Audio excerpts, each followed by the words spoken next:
দয়াল বাবা জাহাঙ্গীর, দয়াল বাবা জাহাঙ্গীর, বাবা জাহাঙ্গীর তুমি আমার রহমতুল্লিল আলামিন।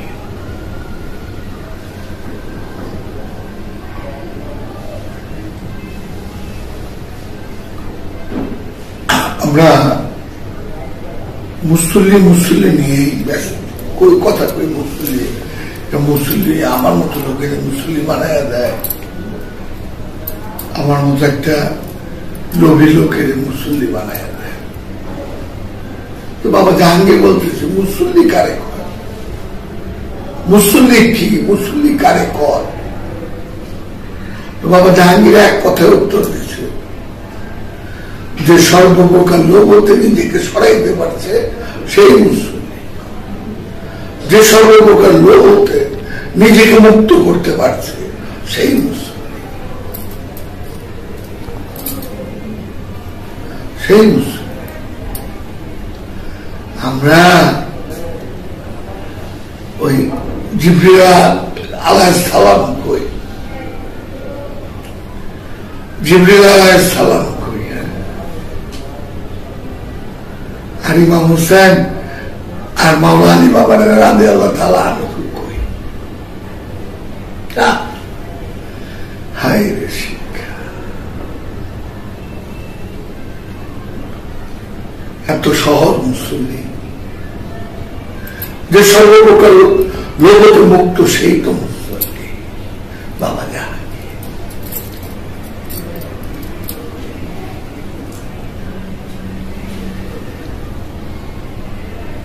এই যে সেজদা দিতে দেখি, যেমন এই মাথাটা ঠেকায় দিল সেজদা, এই সেজদা, এই যদি সেজদা হয় তাহলে এই দিনের চেয়ে বেশি আল্লাহরে কেউ সেজদা দেয়নি, আল্লাহ দিলের চেয়ে বেশি কেউ আল্লাহরে সেজদা দেয়নি।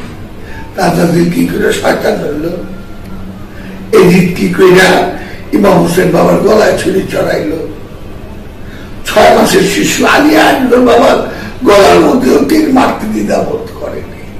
আলিয়া আসগর বাবারে মারার সময় মহানবী সামনে দাঁড়ায় রয়েছে, তারপরে মাইনার দিচ্ছে।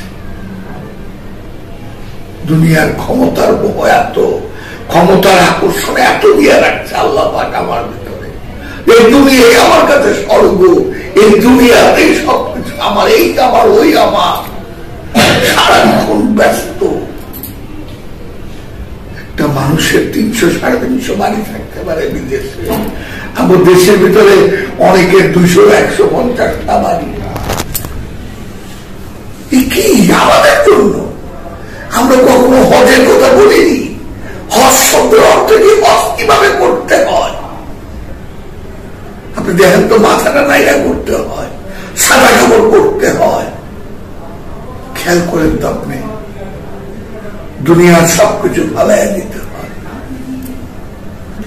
আর সেই হজটা আমরা বানাইয়া রয়েছি। গেলে গুনামাপ, যতবার অন্যায় করুন জামু গুনামাপ, আবার আমু গুনামাপ। একটা গরিব লোক দেশে থাকলে মানুষের হজ হইব বলেন তো? মানুষের হাত হইল সবচেয়ে বড়।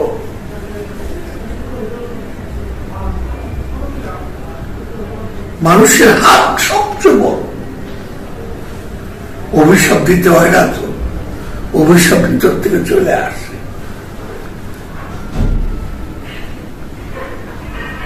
আজকে দেখেন যত আশেক আছে তারা কে জিতলে গ্রহণ করতে পারে, মুআবিয়ারে গ্রহণ করতে পারে। আশেক একটা মহাপুরুষ ওলি আল্লাহদের, এক একটা ওলি আল্লাহদের দেখেন তো চায়া এই জিত মুআবিয়া নিয়ে কোনো কথা আছে কিনা, আরো অনেক সাহাবার নিয়ে কোনো কথা আছে কিনা। তারা মাওলা আলী, তারা ইমাম হুসাইন, তারা ইমাম হাসান, খাতুনে জান্নাত মা ফাতেমা। তারা কেন? তারা তো অন্যান্য সাহাবায়ে নিয়ে পড়তে পারতেন, গান রচনা করতে পারতেন।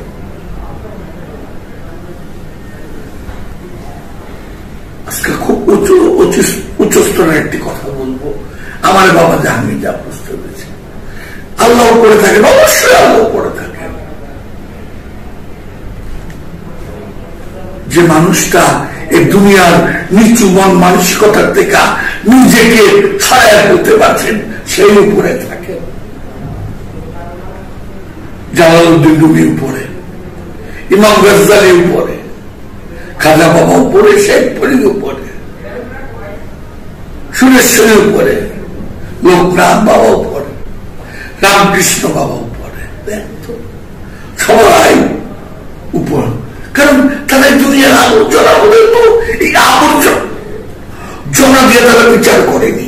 আমার এটা লাগবে, আমি ওইটা করবো, আমি এটা করবো, আমি সিংহাসন বানাবো, আমি দরবার বানাবো, আমার বাড়ি লাগবে, আমার ওটা লাগবে। খুব লক্ষ্য করে না, বারবারই বলি, বনানী গোরস্থানে কেউ যায় না মানত করতে যে বাবা আমার এটা হইলে আমার দিয়ে। কিন্তু বনানী গোরস্থানে কিন্তু বাংলাদেশের সবচেয়ে মাথাওয়ালা, সবচেয়ে বড় বড় লোকের কবর। ওই গোলাপ শাহ বাবার কাছে যায় মূর্খ, কিচ্ছু নাই, একদম বন্ধ মূর্খ। আপনি পীর যোগী বাবার মাজারে যায়, আপনি পাগল পীর বাবার মাজারে দেন, কিচ্ছু জানে না বাবা। দুনিয়ার সবকিছু ফালাই দিচ্ছে বাবা। আজকে বাবারে দেন, হাইকোর্ট মাজার বাবারে দেন, মিরপুর বাবার, শাহালি বাবার মাজারে দেন, আপনি সিলেটে যান, মানুষ আটকে রাখুন দেন, আপনি মদনপুরে মাজার আছে যান, আপনি সুলতান শাহ বাবার মাজারে যান, আপনি বাগেরহাট বাজারে যান, বাবা ভান্ডারিতে যান, দেন তো আটকে রাখ। কারণ তারা দুনিয়া চায় তো, তারাই তো মুসল্লি। মুসল্লিকে আমার মতো একটা লোক, একটা অপদার্থ, একটা নটোরিয়াস লোকই নাকি সে কি মুসল্লি? মুসল্লি তো তারা। আজকে তারা মুসল্লি দেখা তারা উপরে আছে, সবাই তাদেরকে উপরে রাখছে তাদের ভালোবাসা দিয়ে। আরেকটা আমরা যে বলি ধর্ম বিধর্মী, একটা বিধর্মীকেও আনন্দ করে।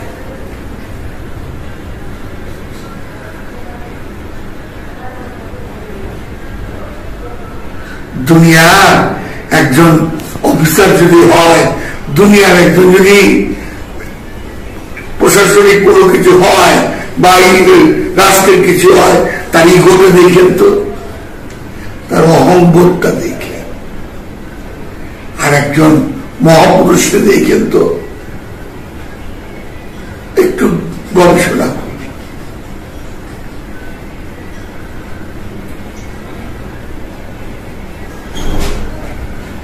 আর একটু